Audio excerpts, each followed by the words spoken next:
Nesigavo. Kaip sakiau, turėjau anksčiau tų visokių motociklų, čia per miesto šventę, nebeatsimenu, gal kokiais 2000, nežinau, ar kokiais 10 ar kelintais metais. To, ne? Jo, čia aš per miesto šventę mes nuvažinėjau Anykštėnai su tais motociklais. O čia va, mano įdomus dalykas, tai mano senelis, Juozas Vilkončius.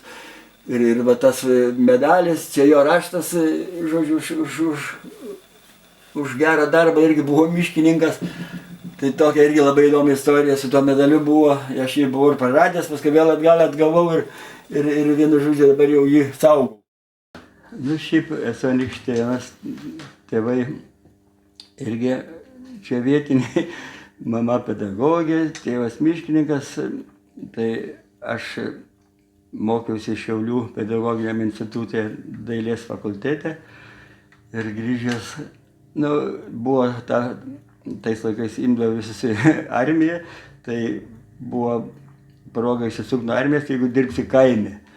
Tai susiradau Kurklių mokykloje tokią vietą ir tenai dirbau dailės mokytoju. Ir nemažai ten pradirbau, bet pasitaikė galimybė, pasiūlė, jeigu, sako, nebenori kaime dirbti, švietimo vedėjas buvo tuometinis. Tada atkūriamas toksai nauja tokia mokykla Anykščiuose. Tai būtų tokia darbinė ugdymo įstaiga, kuri užima moksleivius po pamokų visokiais veiklomis.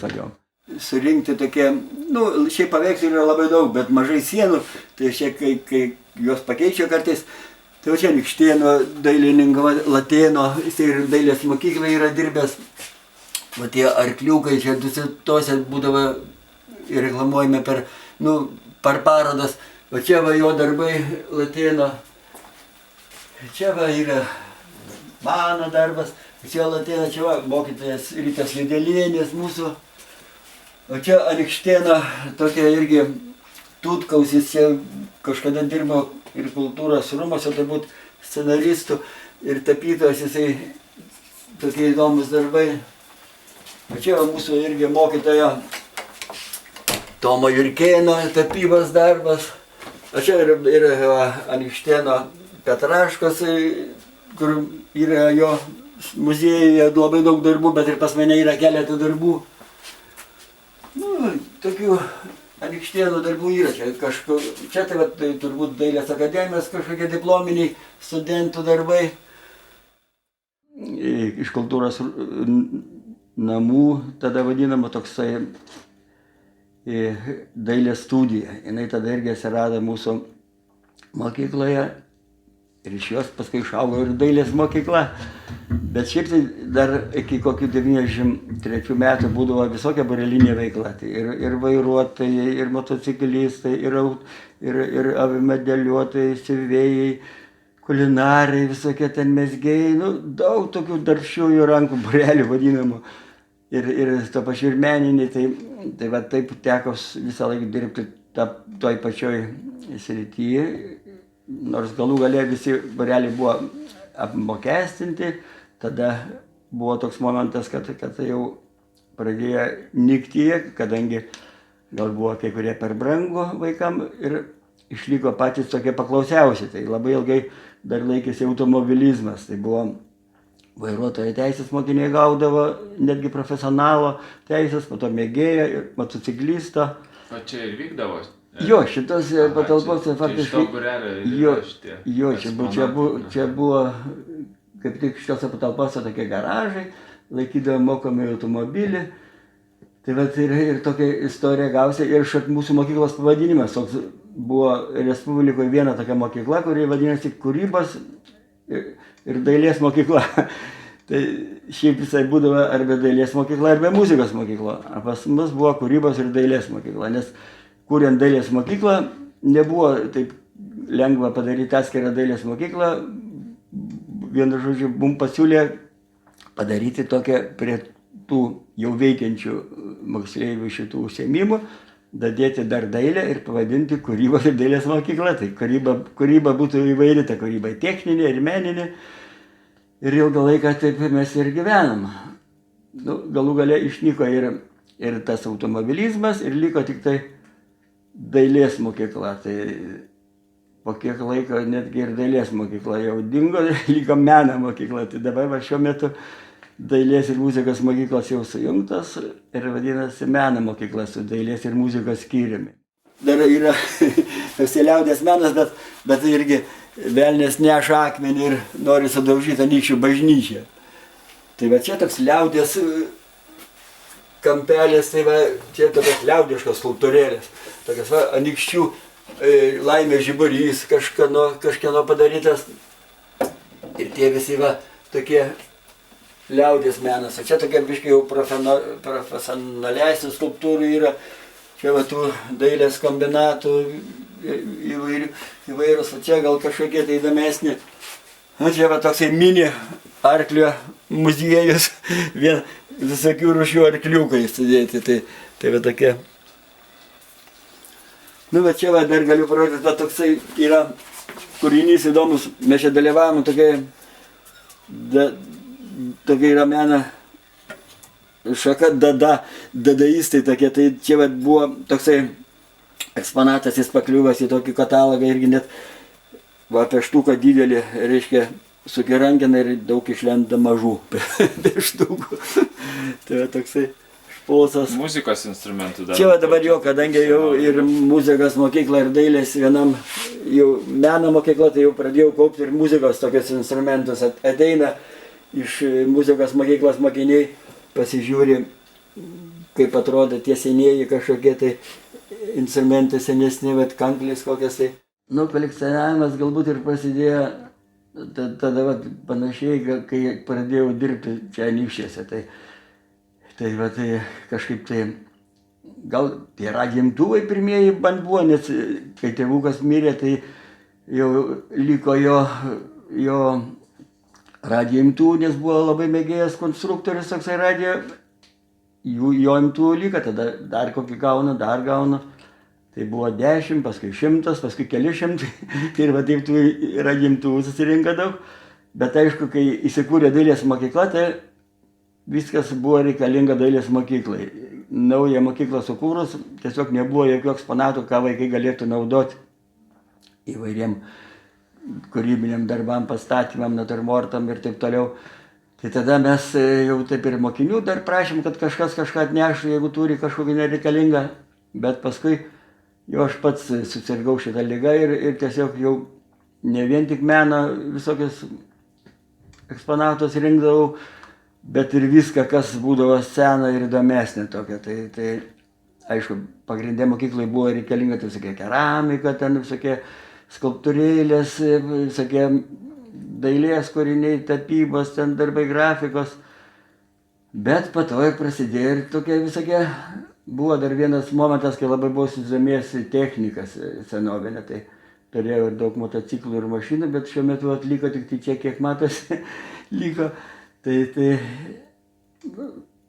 įvairių daiktų, tai tas toks susikaupęs eksponatų kiekis, tai būtent būtų daug lengviau, jeigu būtų viena kažkokia tai kryptis.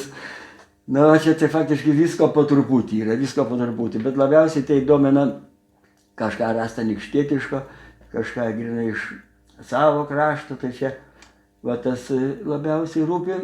Bet šiaip visi eksponatai atkeliavę ne iš tolimų kraštų kažkur, tai daugumoje yra iš Anykščių rajono ir aplinkinio rajono, tai sakykime, Utenos kokios, Molėtų, ten dar kažkur, tai, bet pagrindė tai vietiniai. Šitą lentyną visas skirtas senai fotografijai, fotoaparatam, nuotraukam. Tai galiu parodyti vieną tokią įdomesnę nuotrauką. Čia yra Anykščiuose daryta, dar tokiu šriftu Onykštai. Tai jinai tikrai yra netgi gal carinių laikų, nes va čia įdėjau stikliuką, kad matytųsi antrą pusę jos, kokia buvo įdomi antrą pusę tos nuotraukos. Ir Survilos šita pažymėta studija Anykštai ir netgi parašyta negatyvai сохраняются. Tai, žodžiu, negatyvus dar galimėtų rasti. O čia yra mano mamos mama. Tai va tokia man šitą nuotrauką gan brangi, nes... Kokių čia metų maždaug? Nu, sunku pasakyti, bet gal kokie gali būti 16 metai ar kažkas panašaus. Tai bet tokia, ir būtent įdomu, kad anykščiuose fotkinta ir dar visi yra atributai tos studijos. Nu, tie fotoaparatai patys senieji, va čia dar yra tai irgi Anykštėnas, buvęs fotografas garsus Girčys, jo dabar labai daug čia likę negatyvų ir galima rasti jo, pasižiūrėti anykščių vaizdų. Nu, čia visokie tie aparatai senieji, filmutės senovinės, kaip čia tais laikais vykdavo visi tie fotografų darbai, galime panagrinėti, pasižiūrėti. Čia jau toliau jau aparatai jau naujesni, čia seni albumai, nuotraukos, kaip visi laikydavo, čia visa, kaip galima būdavo pagaminti nuotraukas, fotopoperis, ryškinimai, visokie pakeliai, tos raudona šviesa, kad neužsišviesta. Nu, bet tokie visokie fotoreikalai. Mašinų nebeliko daug, bet turėjau iš tikrųjų tokį ir keletą mašinų įdomesnių, tai turėjau tokį džipus 2. Tai vienas buvo tarybinis tas G67, kitas buvo amerikietiškas Vilis, bet dabar beliko tik tai šitie 2 automobiliukai, tai yra Trabantas ir tarybinis tas vadinamas invalidkė vadindavo, bet dabar reikėtų sakyti neįgaliųjų automobiliukas kažkoks. Tai būdavo senesni žmonės, prisimena tos filmus tokius komiškus, kai vaidindavo ten tie Margonovas, Vikcinas ir tie visokie visi su juo važinėdavo su tokiu automobiliuku. Tai šiaip toks motociklo varikliukas faktiškai būna ir dvivietis automobiliukas rankiniu valdymu. O čia yra Vokietijos demokratinės respublikos irgi toks mažas automobiliukas, tais laikais įdomus buvo to, kad labai pigus būdavo. Būdavo jaunimas jį įsigyti galėdavo nesunkiai ir irgi dvitaktis variklis, kaip motociklas, panašiai kaip jaunas variklis, plastmasinis, nerūdyja ir su juo labai daug jaunimas keliaudavo. Dabar jau yra jau kaip toks senienas eksponatas, yra susikūrę ten klubai, kurie dar juos restauruoja, tvarkasi, dalyvauja. Čia yra jūsų paties gamintas su jau čia kai turėdavau borelius tos, aš pats buvau vieną borelį tokį sugalvojęs ir vesdavau užsiėmimus, tai buvo techninės kūrybos borelis. Tai buvom padarę tokį ir velomobilį dar yra, čia nebetelpa, dabar buvo anksčiau pastatytas, buvom tokie kartingą, tokį baigį padarė, o čia buvo sukonstruotas traktoriukas. Tai su vaikais jį dirbam labai nemažai čia laiko praleidom, bet įdomus gavas traktoriukas ir dalyvavom Vilniuje tokiai mokslo ir technika žurnalas būdavo toksai, tai parodoj dalyvavom ir va čia aprašo mūsų, kad mūsų tas traktoriukas laimėjo tada 3. vietą Respublikai. Tai gavom dar premiją tokią. Nu, įdomus to, kad jisai miniatiūrinis toks, per pusę lankstosi, kaip mini kino visas traktorius, bet visi 4 ratai susiblokavę jie ir visi 4 varomieji. Tai vat jis labai nesunkiai arė ir žodžiu tą žemę, vien dėl to, kad yra 4 varomųjų ratų ir sublokuotas. Čia tokia keramika, tai čia buvo labai reikalinga irgi dailės mokyklai, nes pasižiūrėdama kokias formas, kaip būdavo kokie ornamentai ant tų podinių, kaip gražiai atrodo visokie. Nu, aišku, čia yra ir tų senoji ta keramika ir visokie tokie pieno grėtiniai, tas su langeliu toksai uzbonas molinis. Nu, įdomu pasinagrinėti, kada mokykloje irgi yra keramika, tai vaikai gali pasižiūrėti, kaip atrodo senieji tie dirbiniai.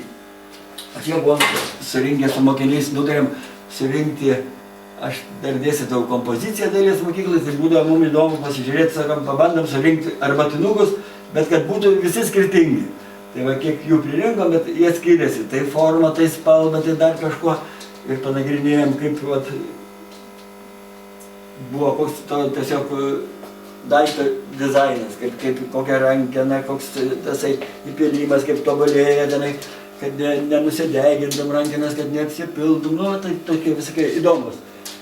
Čia va, tie jau prabangesni ir vatinukai tokie variniai, bronziniai, va čia gal kažkur tai būna, aišku, kažkur tai jau brangesni, ponų namuose gal kažkokius, nu, tokie va visokie vien arbatinukai. Čia va telefonai senobiniai, sakėme, irgi prasideda nuo tokių, visai net nėra numerė, nieko, o čia jau tie senesni ir šiaip jau vaikai ir dabar va, tokia ne visi matė, net jie pabando pasukti, jiems taip įdomu, kaip čia galime taip sukant surinkti numerį. Nereikia nieko mainų, tai tie visokie.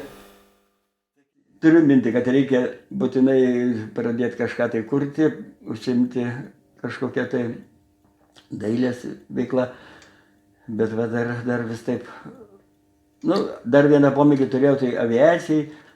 Ten irgi labai, mokydamas Šiauliuose, lankiau tą aviaklubą, grįžęs čia dar irgi labai domėjausi, tai užtat ir labai ilgai čia ir pas mus mokykloje buvo aviamedaliuotojų būrelis ir ilgai veikdavo ir tiesiog čia prie mūsų visų darbuotojų akių ir toks vienas darbuotojas pasigamino lėktuvėlį ir pirmas praskrido virš Anykščių, tai Kazimieras Trolė. Jisai vat, tiesiog mokyklos dirbtuvėse pasidarė tą lėktuvėlį. O aviamedaliuotojų būrelis irgi labai ilgai veikia, tai buvo Algirdas Kavaliūnas, toks mokytojas, kurį netgi aš pats lankiau jo būrelį dar būdamas moksleiviu. Po to Rimas Stepanėnas turėjo kambarinių aviamodelių būrelį, labai irgi garsindavo Anykščius, netgi pasaulyje. Na, va tokie visokie būreliai, jie ilgiau išliko, kurie turėjo tokią paklausą ir Anykščius garsindavo, o laiku bėgant tai liko tik tai dailės mokykla. Čia buvo pradžia to mano rinkimo vien dėl to, kad man liko tų radiantuvų ir po to vis norėjosi kažką dar dapildyti tą kolekciją, tai jų prisirinko nemažai tų radiantuvų. Irgi, va, jeigu dabar žiūrėtum, kas čia tokia ryštietiška, tai galiu parodyti. Yra įdomi tokia va plokštelė, radau pavadinimas Anykščių merginos. Iš pradžių galvojau, kad čia kažkokia merginų grupė, bet pasirodo čia tik tai to kūrinio pavadinimas. Atlieka orkestras ir plokštelė apie 100 metų senumo, bandžiau paklausyti, bet ją paklausyti sunkoka, nes labai jau sudylusi, tai prašoksta, čirškia, ūžia, bet radau internete tą saugyklą įrašų ir susiradau šitą plokštelę, atsisinčiau įrašą, dabar galiu paleisti, paklausyti, kaip ta plokštelė iš tikrųjų skamba.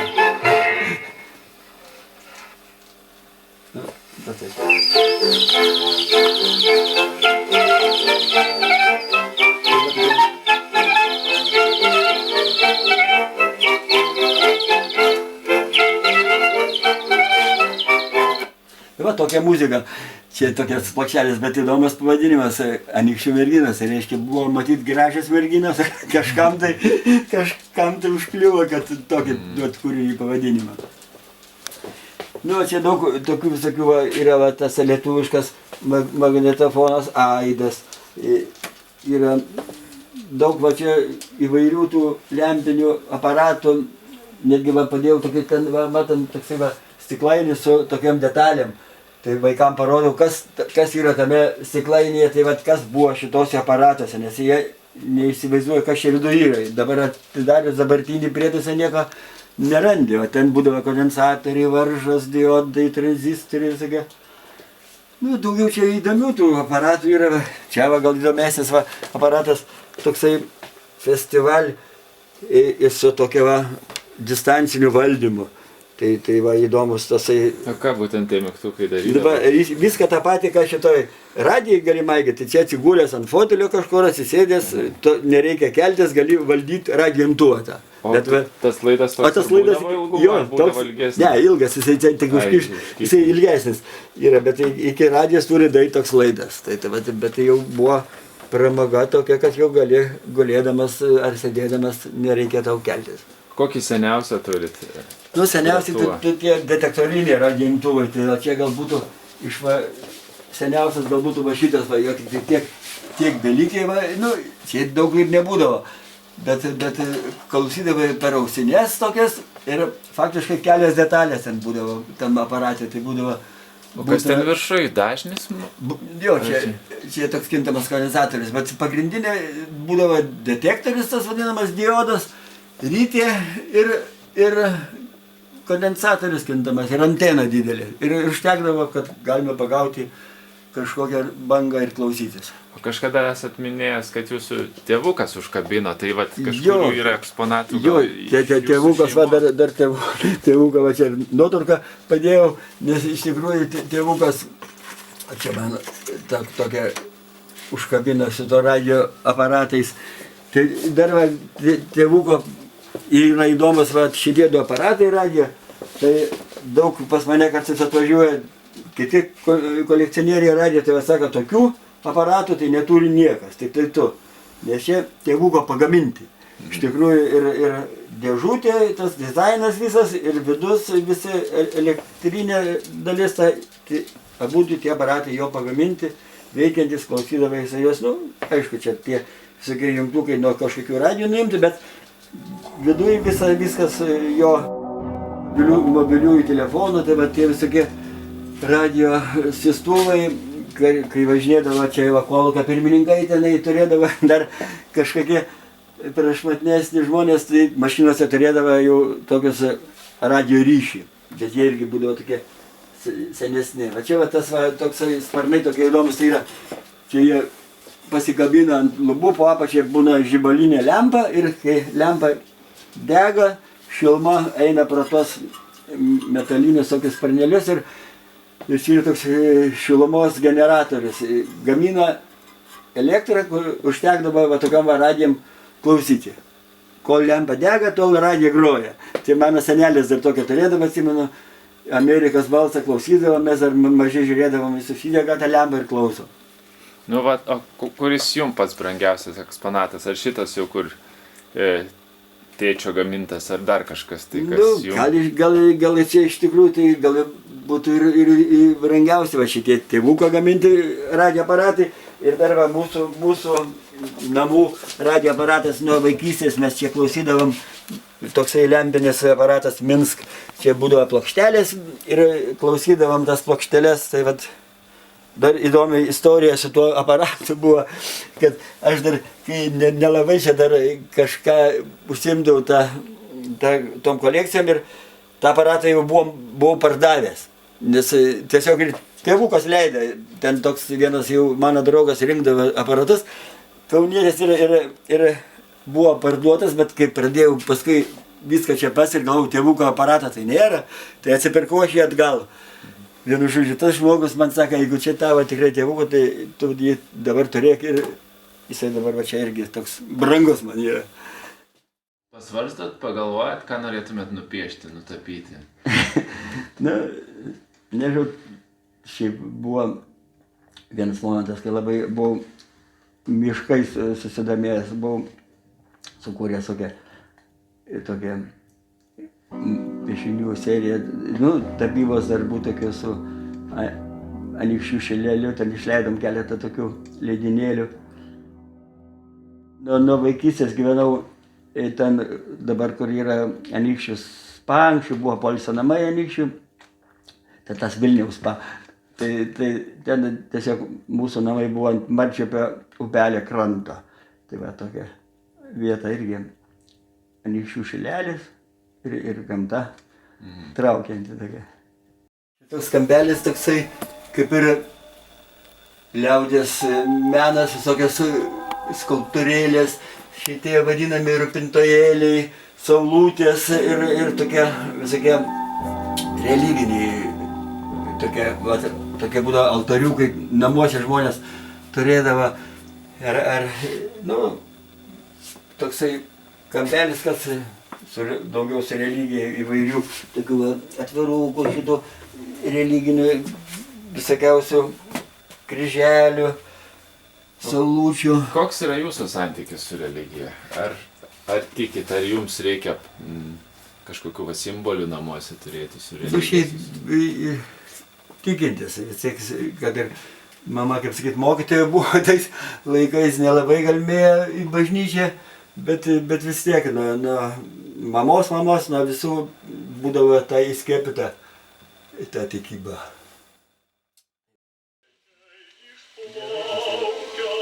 Kultūringas.